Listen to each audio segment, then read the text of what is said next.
नमस्कार दोस्तों, परीक्षा एनालिसिस के यूट्यूब चैनल पर आप सभी का स्वागत करते हैं। आज का हमारा टॉपिक है, थर्ड टॉपिक है ये रेशियो एंड प्रोपोर्शन का। और देखिएगा इसमें हम लोग के मिक्सचर और एलिगेशन का जो टॉपिक है वो कितने अच्छे से हम लोग मिक्सचर को बहुत आसान तरीके से रेशियो एंड प्रोपोर्शन से हम लोग सॉल्व कर लेंगे। आइए हम लोग वीडियो को स्टार्ट करते हैं और बिना स्किप किए हुए आप लोग इसको देखिए, कितना बढ़िया से और कितने अच्छे और प्यारे क्वेश्चन हैं। इसको आज आप लोग देखिए। देखिए पहला क्वेश्चन कह रहा है, फर्स्ट क्वेश्चन आप लोग स्क्रीन पर दिख रहा होगा। क्या कह रहा है? कह रहा है कि 5200 रुपये को ए, बी और सी के बीच एक संबंध 1/3 संबंधे 1/4 संबंधे 1/2 के अनुपात में विभाजित किया जाता है, लेकिन गलती से 7 संबंधे 14 संबंधे 15 के अनुपात में विभाजित कर दिया जाता है। तो सी द्वारा प्राप्त अतिरिक्त राशि बताइए। यानी कि देखिए 5200 रुपये था, कितना था? 5200 रुपये है, ठीक है। 5200 रुपये इसमें दिया हुआ, 5200 रुपये क्या है उसके पास था, ठीक है। उसको विभाजित कितने में करना था? 1/3। देखिए उसको विभाजित कैसे करना था? 1/3 संबंधे 1/4 संबंधे 1/2 के रूप में इसको विभाजित करना था, लेकिन गलती से इसको इस रेशियो में विभाजित करना था। लेकिन गलती से क्या हुआ? गलती से क्या कर दिया विभाजित? देखिए गलती से विभाजित क्या हो गया? जब गलती से किया तो 7 संबंधे 4 संबंधे 15, ठीक है। यानी कि 7 संबंधे 4 संबंधे 15 के रूप में इसको विभाजित कर दिया, ठीक है। तो कह रहा है कि सी द्वारा अतिरिक्त, क्या कह रहा है कि वो सी द्वारा अतिरिक्त मान लीजिए ये ए को विभाजित हुआ था, ये बी को और सी को।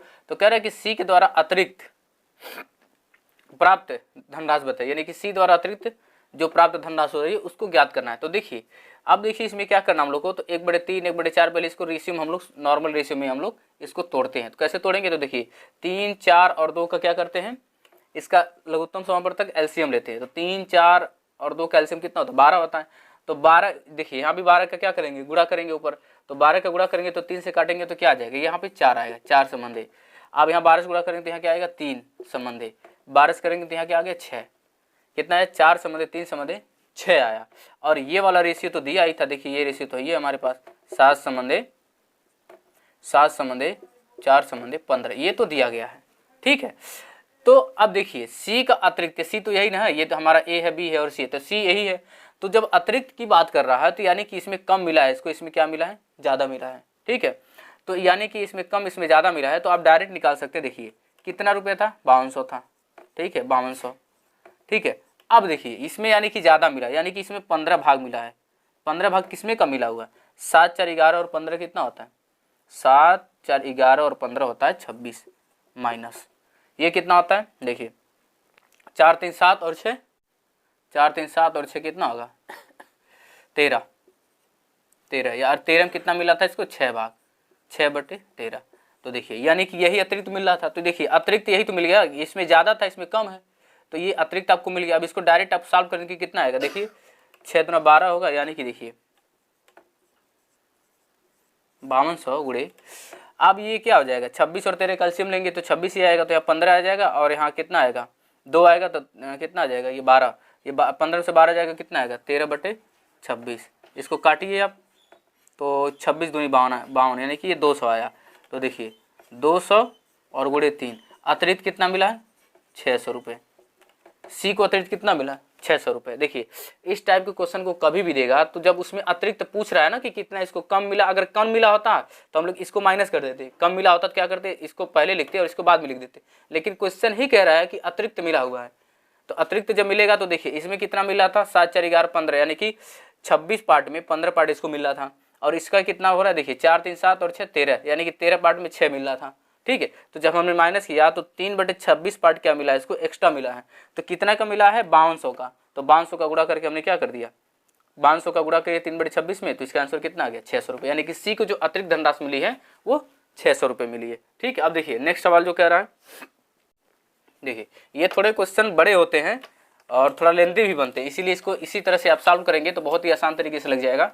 देखिए आगे सेकेंड क्वेश्चन कह रहा है कि एक धनराशि है, कह रहा है कि एक धनराशि को ए, बी और सी को मध्य 1 संबंधे 4 संबंधे 1/6 संबंधे 1/3 के अनुपात में विभाजित किया जाता है, लेकिन गलती से इसको 7 संबंधे 8 संबंधे 12 के अनुपात में विभाजित कर दिया जाता है। यदि बी को 200 रुपये अधिक प्राप्त होते हैं तो ज्ञात कीजिए ए बी और सी के बीच कितनी धनराशि वितरित की गई। देखिए अब इसमें धनराशि पहले दे दी गई थी, लेकिन इसमें धनराशि नहीं दी गई। तो देखिए दूसरे क्वेश्चन में क्या कह रहा है कि ये ए है हमारे पास बी है और हमारे पास सी है, ठीक है।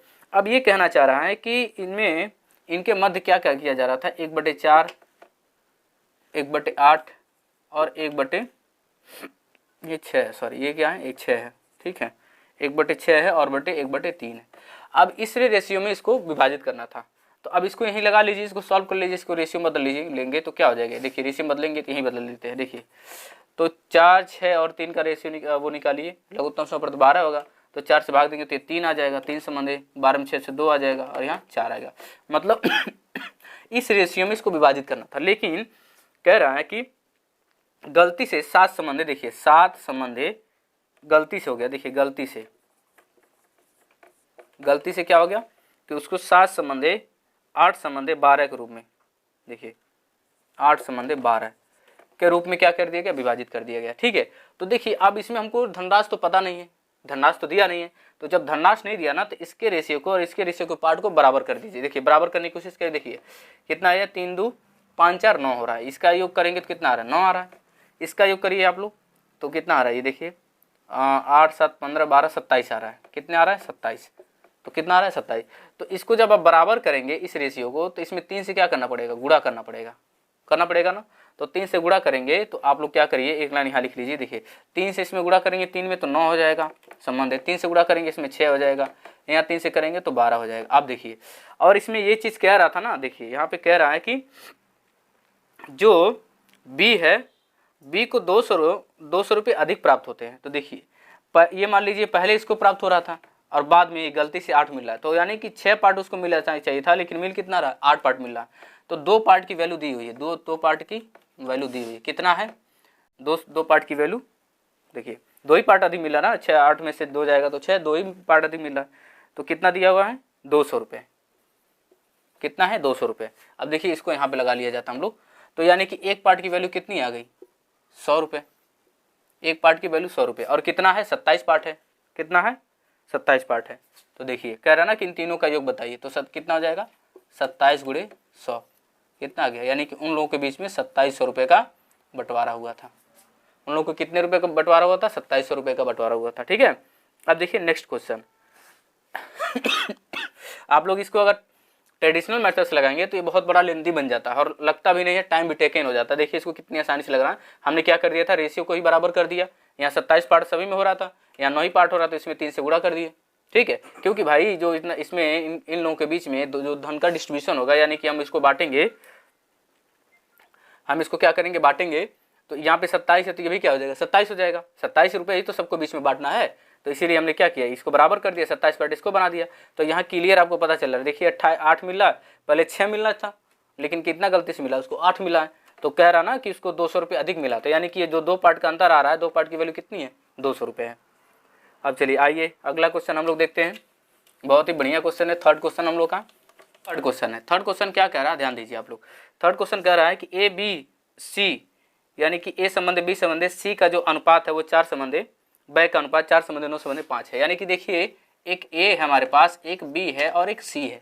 इनका जो है ना एक्सपेंडिचर, यानी कि व्यय दिया हुआ है। व्यय कितना दिया, व्यय का अनुपात, जो खर्चा करते हैं एक्सपेंडिचर उसी को व्यय करते हैं ना, तो उसका अनुपात दिया हुआ है कि कितना दिया है, 4 संबंधे 9 संबंधे और 5। देखिए 4 संबंधे 9 संबंधे 5, यानी कि ये व्यय दिया हुआ है, ठीक है। और कह रहा ना कि सेविंग, यानी कि बचत भी दिया हुआ है, लेकिन बचत किसके रूप में दिया है, वो परसेंटेज के रूप में दिया है। कितना परसेंट है, देखिए 20% है, 25% है और 16.66% है, ठीक है। मतलब ये कह रहा है कि ए बी सी के व्यय का अनुपात 4 संबंधे 9 संबंधे 5 है। यदि ए बी और सी क्रमशः अपनी आय का बचत जो करते हैं 20%, 25% और 16.66% की बचत करते हैं, ठीक है। तो कह रहा है कि यदि ए बी और सी की जो कुल आय है वो कितना है, 4600 रुपये है, तो बी और सी के आय के बीच का अंतर हमको बताना है।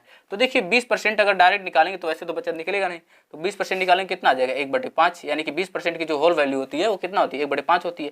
25% की 1/4 होती है और 16.66% की जो वैल्यू होती है वो कितनी होती है, 1/6 होती है। ये डायरेक्ट अब जब हम लोग परसेंटेज पढ़ेंगे तो वहाँ आप लोग को डायरेक्ट ये लर्न करा देंगे, ये आता है, हमेशा इसको लर्न करना पड़ता है, ठीक है। तो देखिए यानी कि बचत कितने कर रहे हैं, 1/5 का कर रहा है संबंध 1/4 का कर रहा है संबंध है, 1/6 का कर रहा है। तो यहाँ पे देखिए क्या ये बचत है, तो बचत 1/5 का मतलब क्या हुआ कि अगर ये 5 रुपये कमा रहा है, ये 5 रुपये यदि कमा रहा है तो 1 रुपये की बचत कर रहा है, तो क्या 4 रुपये खर्च हो रहे हैं? हाँ देखिए बैलेंसिंग नहीं बैलेंस, यहाँ देखिए, देखिए इसको, यानी कि वो 5 रुपये कमा रहा है, ठीक है, बचत 1 रुपये कर रहा है, तो क्या व्यय उसका खर्च जो है 4 आ रहा है, देखिए 5 में से 1 निकालिए 4 आ गया। अब यहाँ देखिए इस वाले टर्म को, अब क्या ये 6 दिया गया है, यानी कि सी जो है 6 रुपये कमा रहा है, 1 रुपये की बचत कर रहा है, तो क्या वो 5 रुपये खर्च कर रहा है? हाँ ये तो बैलेंस है। लेकिन यहाँ मिस्टीरियस है, यहाँ देखिए 4 रुपये वो क्या कर रहा है, कमा रहा है, और व्यय कितने का कर रहा है, बचत कितना 1 रुपये का, लेकिन यहाँ कितने का आ रहा है, 3 रुपये। देखिए यहाँ पे कितना आ रहा है, 3 आ रहा है, लेकिन हमारे क्वेश्चन में क्या दिया है, बचत 9 रुपये दिया है, तो इसको क्या करेंगे, इसमें हम लोग 3 से मल्टीप्लाई कर देंगे, यानी कि जो उसका इनकम होगा यानी कि आय होगा, तो ध्यान दीजिए आय कितने का, देखिए 5 का आय है संबंध है। अब यहाँ 4 था ना, तो 3 से गुणा करना पड़ेगा, क्यों, क्योंकि पहले ही दिया गया कितना 9 रुपये दिया गया है कि वो 9 रुपये का व्यय करता है, लेकिन हम लोग के क्वेश्चन के हिसाब से 3 रुपये का, इसीलिए 3 से मल्टीप्लाई कर दिया गया था, ठीक है। तो 4 में 3 से 12 आ जाएगा, और ये 6 ये आय हो गया। पहले बताया ना कि 5 रुपये आय, अगर मान लीजिए बचत है 1/5 का बचत हो रहा है, इसका मतलब सीधा का सीधा मतलब ये होता है कि 5 रुपये कमा रहा है तो 1 रुपये का उसका बचत हो रहा है, तो जब 1 रुपये का बचत हो रहा है तो 4 रुपये क्या हो रहा है उसमें, उसका खर्च हो जा रहा है। तो देखिए दिया हुआ है ये बैलेंस है, अगर वो 6 रुपये कमा रहा है तो 1 रुपये खर्च कर दे रहा है, तो बचत कितने का हो रहा है, 5 रुपये का हो रहा है, यहाँ पे भी हो जा रहा है। मतलब ये दोनों रेशियो तो इक्वल थे, मतलब ये बैलेंस में थे, लेकिन ये बैलेंस में नहीं है। देखिए 4 रुपये जो कमा रहा है, 1 रुपये की बचत कर रहा है, तो 9 रुपये उसका खर्च नहीं हो रहा है, 3 ही रुपये खर्च हो रहा है। तो जब 3 रुपये खर्च हो रहा है तो इसको बैलेंस करने के लिए हमने क्या किया, 3 का गुणा कर दिया, तो कितना आ गया, 12 आ गया, ठीक है। अब देखिए कह रहा ना कि कुल, देखिए अब ये दिया ना, कह रहा ना कि ए बी और सी का जो इनकम यानी कि आय है वो कितना है, तो जोड़िए 12 5 17 और 17 6 12 5 17 6 23, यानी कि 23 पार्ट की वैल्यू दी हुई है 4600 रुपये, ठीक है। कितना दिया हुआ है, 4600 रुपये, ठीक है, ये 4600 रुपये दिया हुआ है। अब ये कह रहा ना कि बी और सी का आय का अंतर बताइए, तो देखिए कितने का अंतर है, 12 रुपये कमा रहा है तो 6 रुपये कमा रहा है, कितने का अंतर है, 6 रुपये का, यानी कि अगर एक पार्ट की वैल्यू निकालेंगे तो कितना आ जाएगा, एक पार्ट की वैल्यू देखिए 4600 बटे, देखिए ध्यान दीजिए, अब ये कितना हो रहा है, 46 है तो 12 5 17 से 23, यानी कि 23 हो रहा था, हाँ 23 पार्ट यहाँ है, और कितने अंतर आ रहे हैं, ये देखिए 12 और 6 का अंतर करेंगे तो 6 ही तो आएगा, 6 से गुणा कर दीजिए, तो देखिए 23 से काटिए, 23 दूना 46 200 और 6 दूना 1200, यानी कि बी और सी का अंतर जो आ गया वो कितना आ गया, ये 2 6, यानी कि 200 में 600 का गुणा करिए, 6 का कितना आ जाएगा 1200 रुपये, यानी कि बी और सी के बीच का अंतर कितना आ रहा है, इनको बीच में आय का अंतर जो है वो 1200 रुपये का अंतर आ गया, ठीक है। देखिए ऐसे क्वेश्चंस को लगाने के अगर ट्रेडिशनल मेथड आप लोग यूज करेंगे तो बहुत ही लॉन्ग पड़ेगा, और इसको देखिए कितना आसान तरीके से लगाएं, बस हमने क्या किया कि यार रेशियो को ही बराबर कर दिया, मतलब आय और बचत और इनकम को ही बराबर कर दिया, इनके रेशियो को बराबर कर दिया, तो आंसर आ गया। कैसे बैलेंस किया गया, तो देखिए 5 का वो कमा रहा है तो 1 खर्च कर रहा है तो ये बैलेंस में था, ये भी 6 रुपये कमा रहा था, 1 बचत कर रहा है तो ये भी 5 रुपये का खर्च कर रहा है, तो ये भी क्या था, बैलेंस में था, तो इसी को बैलेंस कर दिया गया, हम लोग बैलेंस कर दिया तो आय निकल के चला आया। देखिए 5 की आय, 6 की आय और 12 की आएगी, फिर उसके बाद जब आय आ गया तो दिया ही था आय, यानी कि 23 पार्ट का आ रहा है, लेकिन क्वेश्चन में कह रहा है 4600 रुपये हम लोग का है, तो 23 पार्ट की वैल्यू कितनी के बराबर है, 4600 के बराबर है, तो 4600 में क्या किया हमने, एक के पार्ट की वैल्यू निकाल लिया और इनका अंतर निकाल दिया 6 से, यानी कि ये क्वेश्चन बहुत ही आसान तरीके से लग गया। अब देखिए नेक्स्ट वाला क्वेश्चन, ये थोड़ा सा ये भी बैलेंसिंग पे ही है, 4th वाला जो क्वेश्चन हम लोग का है वो भी बैलेंस से रिलेटेड है। देखिए इसको कैसे बैलेंस हम लोग करेंगे, ये टोटल क्वेश्चन जो लग रहा है वो बैलेंसिंग पे ही बेस्ड है, 4th वाला क्वेश्चन। देखिए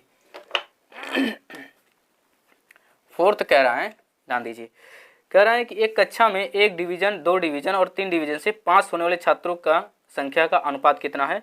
देखिए 5 संबंधी 6 संबंधी 7 है, ध्यान दीजिएगा, यानी डिवीजन का मतलब क्या है, यानी कि फर्स्ट क्लास में पास हो रहे बच्चे, सेकेंड क्लास में पास हो रहे हैं, मतलब कहते हैं ना कि फर्स्ट डिवीजन है, सेकेंड डिवीजन है और थर्ड डिवीजन, कहते हैं ना कि थर्ड डिवीजन पास हुए हैं, तो यानी कि एक कक्षा एक क्लास है, उसमें क्या है, फर्स्ट डिवीजन सेकेंड डिवीजन और थर्ड डिवीजन से बच्चे पास हो रहे हैं, और उनका रेशियो क्या है, तो उनका रेशियो दिया गया है 5 संबंधे 6 संबंधे, यानी कि 5 संबंधे 6 संबंधे 7, ये क्या दिया गया, रेशियो दिया गया।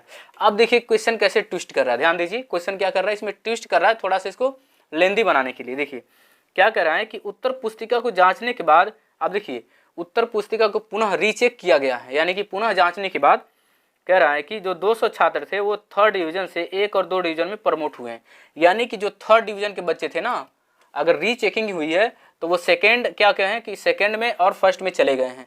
ठीक है, तो जो जितने छात्र गए हैं वो कितने हैं, देखिए 200 छात्र क्या हुए हैं डिवीजन, यानी कि 200 छात्र किसमें से, थर्ड डिवीजन से प्रमोट होके सेकेंड और फर्स्ट में चले गए, लेकिन ये नहीं पता कितने गए हैं। लेकिन आगे ये कह रहा है डिवीजन प्रमोट हुए हैं, और अब अनुपात जो है वो 4:5। देखिए जब वो प्रमोट होके कितने में जब गए हैं तो कितना आ गया है, देखिए प्रमोट होने के बाद रेशियो कितना आ रहा है, 4 देखिए 5 कितने का आ रहा है, 4:5 का हो जा रहा है। अब देखिए कभी भी अगर एक क्लास में बच्चे हैं तो उनका जो कुल योग होगा वो तो बदलेगा नहीं, बच्चे तो वही रहेंगे। मतलब 5 पार्ट 6 पार्ट और 7 पार्ट का अगर हम जोड़े हैं तो 6 5 11 7 कितना होगा, 18 पार्ट हो रहा है ना। यहाँ जोड़िए 5 4 9 3 12 पार्ट हो रहा है। लेकिन ये बताइए ये 12 पार्ट यहाँ पे आ रहा है, यहाँ पे 18 पार्ट आ रहे हैं, 12 पार्ट आ रहे हैं। लेकिन कभी ऐसा हो सकता है कि एक ही क्लास में बच्चे वो अपने डिवीजन में इधर से उधर हो रहे हैं, तो क्या वो अपनी संख्या में भी इधर से उधर होंगे, कभी नहीं होंगे। हो सकता है कि जो थर्ड डिवीजन बच्चा पास था वो फर्स्ट डिवीजन में आ गया, तो क्लास तो वही है ना। तो यानी कि ये 18 और 12 सेम तो होंगे, तो ये क्या करेंगे, बस इसमें क्या कर दीजिए 18 2 36 में 2 से गुणा कर दीजिए, अब 12 36 में 3 से गुणा कर दीजिए। मतलब जब इसमें 2 से गुणा करेंगे तो इस पूरे टर्म में 2 से गुणा करना पड़ेगा। ठीक है, इस पूरे टर्म में क्या करना पड़ेगा, 2 से गुणा करना पड़ेगा। इस पूरे टर्म में क्या करना पड़ेगा, 2 से गुणा करना पड़ेगा। इस पूरे टर्म में 2 से गुणा करना पड़ेगा। ठीक है, इस वाले पूरे टर्म में क्या करेंगे, 3 से गुणा करना पड़ेगा। इस पूरे टर्म में 3 से गुणा करना, यहाँ भी 3 से। तो ये वाला टर्म कितना बन के आएगा, देखिए ये आएगा कितना हो गया, 10 12 और 14 हो गया। देखिए ये 10 हो गया, ये 12 हो गया और ये 14 हो गया। ये कितना हो गया, ये भी देखिए 12 हो गया, ये 15 हो गया, ये 9 हो गया। देखिए अंतर हुआ कि नहीं हुआ, देखिए जो यहाँ पे देखिए 14 थे पहले, अब कितने हो गए, 9 हो गए। 12 थे पहले, 15 हो गए। 10 थे, 12 हो गए। देखिए बदल गया ना। यानी कि जब 200 छात्र यानी कि रीचेकिंग की गई कॉपी की, तो देखिए जो 14 बच्चे इसमें थर्ड डिवीजन से पास थे वो 9 ही बच्चे हो गए। तो देखिए कितने का अंतर आ रहा है यहाँ पे, वेरिएशन कितने का हुआ, 5 का वेरिएशन होगा। यानी कि इन दोनों का देखेंगे तो 5 पार्ट, यानी कि 5 पार्ट की वैल्यू 200 दिया हुआ है। कि मतलब जब ये जो कम हो रहा है ना 14 में से 9, वो कह रहा है कि 200 बच्चे क्या हुए हैं, ट्रांसफर स्थापित हो गए, किधर चले आए हैं, वो फर्स्ट और सेकंड डिवीजन में चले गए। ठीक है, तो 5 पार्ट की वैल्यू कितनी होगी, 200। तो एक पार्ट की वैल्यू कितनी आ गई, 5 से 200 हम काटेंगे तो कितना होगा, ये 40 आया। ठीक है, 40 आया। तो कह रहा है कक्षा में कितने बच्चे हैं, तो भारतीय 36, चाल ये क्या करेंगे 36 से गुणा कर देंगे, यानी कि कुल छात्र कितने हो जाएंगे, 40 है। और ये कितने हो रहा है, 36 और 18 तो 36, भारतीय 36, 36 से मल्टीप्लाई कर दीजिए, कितना आ गया 6 चौके 24, यहाँ 0 रहेगा, और 4 3 12, 12 2 14, यानी कि 1440 बच्चे। यानी कि उस कक्षा में कितने बच्चे थे, टोटल 1440 बच्चे थे। यहाँ से कुछ भी पूछ सकता था कि फर्स्ट डिवीजन में कितने बच्चे आ गए, सेकंड डिवीजन में कितने थे, थर्ड डिवीजन में कितने थे, प्रारंभ में कितने थे, बाद में जो नया संबंध आ रहा है उसमें कितने थे। तो क्या करना, बस 12 से मल्टीप्लाई कर देते, 15 से कर देते, 9 से कर देते, ये जो 40 आया है। ठीक है, यानी कि अब इसमें कुछ भी पूछ देता आप लोग आसानी से निकाल लेते। अब देखिए दो नेक्स्ट क्वेश्चन हम लोग का है, हाँ ये आ गया हमारा मिक्सर कॉन्सेप्ट है, जो हम तांबे और जैसे इसके पहले प्रीवियस वीडियो में हम जो बनाए थे तो उसमें दूध और पानी का मिक्सर हो रहा था। अब इसमें तांबे का मिक्सर होगा, तांबे का होगा, आयरन का होगा। तो अब ये भी क्या है, मिक्सर बेस्ड ही प्रॉब्लम है, और ये भी रेशियो एंड प्रोपोर्शन से ही सॉल्व होता है। देखिए क्या कह रहा है, कह रहा है कि 200 ग्राम, देखिए 5th नंबर का क्वेश्चन है। देखिए कह रहा है कि 200 ग्राम मिश्र धातु में कॉपर तथा जिंक का अनुपात 2:3 में है। देखिए 200 ग्राम, ठीक है 200 ग्राम क्या है, कॉपर और जिंक है। तो देखिए कॉपर को Cu लिखा जाता है और जिंक को Zn। ठीक है, यानी कॉपर को Cu और जिंक को Zn से लिखा जाता है, जिंक और Cu कॉपर। इनका अनुपात दिया हुआ है 2:3 का। तो क्या हम लोग कॉपर निकाल सकते हैं, कॉपर कितना है और जिंक कितना है। देखिए ध्यान दीजिए, निकल जाएगा। देखिए कितना हो जाएगा, 2 3 5, तो 5 से 200 में भाग देंगे। देखिए ये 3 2 5 होगा ना, तो देखिए 200 में 5 से भाग देंगे और ये 2 से गुणा करेंगे तो हमको कॉपर पता चल जाएगा। तो कितना हो जाएगा 40, यानी कि 80, यानी कि कॉपर कितना 80 ग्राम है। और जिंक कितना है, तो 40 में 3 के गुणा कर दीजिए, तो 4 3 12, यानी कि 120 ग्राम। तो यानी कि देखिए कॉपर कितना आ गया 80 ग्राम और जिंक कितना आ गया 180 ग्राम। अब क्या कह रहा है, देखिए अब ये कहना चाह रहा है कि इसमें कितना कॉपर और मिलाया जाए कि नए मिश्र धातु में कॉपर और जिंक का अनुपात जो है ना वो 3:2 का अनुपात हो जाए। किसको मिलाने की बात कर रहा है, देखिए कह रहा है कि इसमें कितना कॉपर मिलाया जाए, ये कॉपर मिलाने की बात कर रहा है। ठीक है, तो अनुपात, नया अनुपात क्या होना चाहिए, कॉपर को मिलाएगा तो नया अनुपात क्या होना चाहिए। देखिए वो कह रहा है कि नया अनुपात कितने में किस में परिवर्तित हो जाए, 3:2, यानी कि ये पहले 2 संबंध था तो 3:2 आ जाएगा। तो अब ध्यान दीजिए, कॉपर को तो पता नहीं है कितना मिलाना है, लेकिन एक चीज आप लोग बताइए, कॉपर मिलाना है ना, जिंक तो हमारा नहीं बदलेगा क्योंकि हम कॉपर मिला रहे हैं, यानी कि 120 ग्राम जो हमारा जिंक है वो 120 ग्राम ही जिंक रहेगा, इसमें परिवर्तन नहीं हो रहा है। ठीक है, यानी कि 120 पार्ट यानी कि 120 ग्राम जो हमारा जिंक है वो हमारा 120 ग्राम ही रहेगा, हम कॉपर मिलाने जा रहे हैं। जैसे दूध वाले केस में दूध तो उतना ही रहता था, उसमें क्या करते था माल जो हमारा ग्वाला था वो उसमें पानी मिलाता था। ठीक है, तो यानी कि जो 2 पार्ट की वैल्यू है, देखिए 2 पार्ट की वैल्यू वो कितना है 120 ग्राम है ना, और थर्ड पार्ट की वैल्यू पूछ रहा है, तो थर्ड में क्या करेंगे, देखिए एक पार्ट की वैल्यू कितनी आ जाएगी 60, यानी कि 6 क्या कितना आ गया 60 ग्राम। तो देखिए यानी कि एक पार्ट की वैल्यू 60 ग्राम है, तो 3 पार्ट की वैल्यू कितना आ जाएगा 180 ग्राम आ जाएगा। 3 पार्ट की वैल्यू कितना आ गया 180 ग्राम, लेकिन ये भी क्वेश्चन ऑप्शन में रहेगा 180 ग्राम भी, लेकिन 180 ग्राम नहीं मिलेगा। क्यों नहीं मिलेगा, क्योंकि ऑलरेडी उस मिक्सर में 80 ग्राम तांबा है, उस मिक्सर में 80 ग्राम तांबा है, तो कितना मिलाया जाएगा, देखिए मिलाया कितना जाएगा, देखिए मिलाया जाएगा 180 में से आप माइनस कर दीजिए 80, कितना आ गया 100 ग्राम, यानी कि कितना मिलाया जाएगा, यानी कि आप क्या करिए इस मिक्सर में 100 ग्राम तांबे को मिला दीजिए, ये मिक्सर हमारा उलट जाएगा 3:2 के अनुपात में आ जाएगा। यहाँ 180 आया है तो क्यों 180 नहीं माने, क्यों, क्योंकि ऑलरेडी उस मिक्सर में 80 ग्राम हमारा तांबा बैठा हुआ है। ठीक है, इसमें पड़ा हुआ है। अब देखिए नेक्स्ट क्वेश्चन, 6ठे नंबर का जो क्वेश्चन है वो भी इसी पे बेस्ड है। देखिए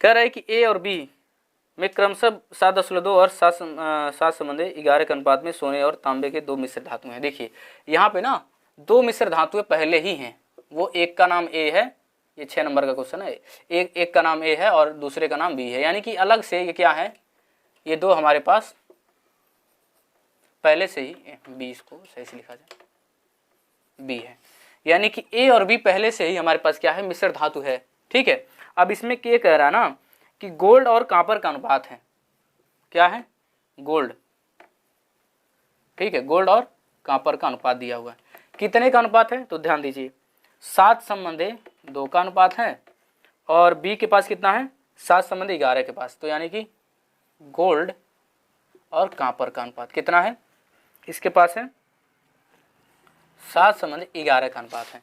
ठीक है, अब ये कहना चाह रहा है ना, तो ये यदि इन 2 मिश्र धातुओं की समान मात्रा को नए मिश्र धातु सी बनाने के लिए मिलाया जाता है तो सी में सोने और तांबे का अनुपात क्या होगा। तो ध्यान दीजिए, अब क्या कह रहा है ना कि हमको एक अलग से सी बनाना है मिश्र धातु, लेकिन क्या करना है, अगर इसमें से हम लोग 2 ग्राम उठाते हैं, इसमें से हम 2 ग्राम क्या करते हैं एक उठाते हैं, इसमें भी 2 ग्राम समान मात्रा में 2 ग्राम उठाते हैं तो 4 ग्राम का सी बनेगा। तो कह रहा है कि उसमें गोल्ड और कॉपर का अनुपात क्या होगा, क्योंकि देखिए यहाँ पे अलग अनुपात है, यहाँ पे अलग अनुपात है, तो जब दोनों अनुपात अलग अलग हैं तो जाहिर सी बात है एक नए अनुपात का सी हमको बन के आएगा ना। देखिए अगर मान लीजिए एक आपको गिलास में चीनी का जो अनुपात था, मान लीजिए अगर शरबत बनाए हैं उसमें 2 चम्मच बना है एक गिलास में, और एक आपने क्या किया एक अलग से शरबत बनाया उसमें मान लीजिए 5 स्पून या चम्मच आपने चीनी डाला है, तो जब दोनों को मिलाएंगे तो ये 2 वाला और 5 वाले, तो ये 5 वाले कुछ अपनी मिठास कम कर देगा और ये 2 वाला क्या करेगा कुछ अपनी मिठास बढ़ा देगा, यानी कि जो नया सी कंपाउंड आएगा मिक्सर आएगा वो क्या होगा वो अलग ही टेस्ट का बनेगा। तो वही कहना चाह रहा है कि अब इसका अनुपात सी का अनुपात आप बताइए, तो सी का अनुपात कैसे बताएंगे, तो देखिए ये इसको आप जोड़ेंगे तो कितना आएगा, ये क्या 18 आ रहा है ना, 7 और 11 जोड़िए 18 आ रहा है और 7 2 9 आ रहा है, तो अगर हम लोग इनके रेशियो को बराबर करते हैं यानी कि यहाँ पे भी 18 आ जाए, यानी 2 का गुणा कर दे तो 18 आ जाएगा, ये भी 18 ये भी 18, अब समान मात्रा मिला देंगे तो इक्वल हो जाएगा। तो देखिए यानी कि 2 का गुणा करेंगे कितना हो जाएगा 14:4 आएगा। अब देखिए यहाँ भी क्या हो जाएगा 14 और 7, अब ये तो दोनों जुड़ के ही तो उसमें जाएंगे ना, तो 14 7 कितना होता है 14 7 21, यानी कि थर्ड वाले में जो हमारा गोल्ड आ गया वो कितना आ गया वो 21 आ गया। ठीक है, यानी कि 21 पार्ट 21 ग्राम कुछ भी कह सकते हैं क्योंकि वहाँ पे यूनिट तो दिया नहीं है, और 4 और 11 मिलकर कितना बनाएंगे 15, यानी कि जो हमारा नया मिक्सर बना है वो कितने का बना है 21 और 15 का, लेकिन अभी तो कट जाएगा ना, देखिए 3 से कट जाएगा, 7 3 21 और 5 3 15, यानी कि जो हमारा नया अनुपात आया है गोल्ड और कॉपर का, यानी कि सोने और क्या कहते हैं कॉपर का, वो 7:5 का आया। ठीक है, ये हमारा ये नया क्वेश्चन था। अब देखिए ये इस टॉपिक का जो हमारा आखिरी क्वेश्चन है, देखिए वो भी कुछ इसी तरह का है और आसान है, बढ़िया क्वेश्चन है। देखिए क्वेश्चन नंबर 7 देखिए कह रहा है,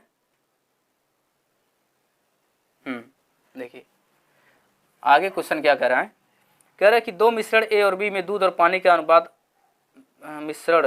दूध और पानी का मिश्रण 80 लीटर और 60 लीटर है। ठीक है, यानी कि अच्छा पहले से ही है। तथा दूध और पानी का अनुपात क्रमशः 5/3 और 7/5 है। यदि दोनों मिश्रणों को एक नए बर्तन सी में डाल दिया जाए तो नए बर्तन में दूध और पानी का अनुपात बताइए। देखिए यही क्वेश्चन है। देखिए अभी हम लोग इसके पहले लगाए हैं तो वहाँ पे तो लीटर वगैरह नहीं दिया था कि ग्राम भी नहीं दिया था, तो इसीलिए हमने क्या किया था, इक्वल करना पड़ा था। लेकिन इसमें ग्राम दे दिया है, लीटर दे दिया है। देखिए यहाँ पे एक बर्तन था, बी बर्तन था और फिर यहाँ पे अलग से सी बर्तन कह रहा है। ठीक है, तो कह रहा है कि एक 80 लीटर का है, 80 लीटर का दूध है। इसमें क्या है कि पानी और दूध का क्या है, ये मिश्रण है, 80 लीटर का मिश्रण है। उसमें वाटर मिल्क पहले लेते हैं। ठीक है, इसमें क्या दिया है, पहले मिल्क दिया है, इसमें दूध और पानी है तो पहले मिल्क है, मिल्क और वाटर का अनुपात दिया हुआ है। कितना दिया हुआ है, तो कह रहा है कि 5/3 में है। कितने हैं, 5/3 है, तो 5 3 8 होगा, यानी कि 10, यानी कि ये 50 लीटर दूध था और 30 लीटर पानी था। ठीक है, यानी कि इस वाले मिश्रण में जो ए के पास बर्तन में, ए के बर्तन में जो दूध रखा गया है उसमें 50 लीटर दूध है और 30 लीटर पानी है। अब जो बी में कह रहा है कि बी के पास कितना है, 60 लीटर है। बी में कितना है, 60 लीटर मिश्रण है, वो पानी और दूध का ही मिश्रण है। ठीक है, क्या है, यानी कि मिल्क और वाटर का ही मिश्रण है। तो ये कह रहा है कि इसमें कितने का है, 7/5 में है। कितना है, 7/5, तो 7 5 12, तो 12 में अगर हम 60 से भाग देंगे कितना आएगा, 12 25 60, यानी 5 आया, तो 5 आया तो 7 5 35, यानी कि 35/50 25, यानी कि जो हमारे पास बी है उसमें 35 लीटर दूध है और 25 लीटर क्या है, पानी है। ठीक है, अब क्या कर रहा है कि इन दोनों को क्या कर रहा है, आपस में मिला दे रहा है। ए और बी को क्या कर रहा है, आपस में मिला दे रहा है। तो कह रहा है कि जो सी नया बर्तन में जाएगा, ये सी में जाएगा, इसमें मिल्क और वाटर का अनुपात क्या होगा। तो ये बताइए 50 लीटर पानी था और यहाँ 50 लीटर दूध है, यहाँ 35 लीटर दूध है, तो क्या दूध की मात्रा बढ़ घट रही है, नहीं बढ़ घट रही है। तो दोनों क्या करेंगे, जोड़ देंगे, तो 50 में से 50 और 35 को जोड़ेंगे कितना आएगा, 85 आएगा ना, मिल्क और वाटर। तो यहाँ पे क्या हो जाएगा, 85 संबंध। और ये क्या है, पानी, यहाँ पे भी 30 लीटर पानी है, यहाँ पे भी 25 लीटर, 30 और 25 कितना हो जाएगा, 55। ठीक है, अब काट दीजिए, 5 से कट जाएगा, तो 5 से कटेगा, 5 एकम 5 3, यानी कि 17 और एक यहाँ से 11, यानी कि जो हम नए बर्तन में इसको उलेट देंगे तो उसमें कितना आएगा, 17/11 के अनुपात में हमारा मिक्सर बनके तैयार हो जाएगा। धन्यवाद। अब से इसमें क्या नाम है कि प्रपोर्शन में भी समानुपात का नियम लगता है, तो समानुपात वाला कल हम लोग ये आखिरी वीडियो रहेगा, कल हम लोग बना के दिखाएंगे और वो भी इसी तरह से लगेंगे, बहुत ही आसान तरीके से। धन्यवाद।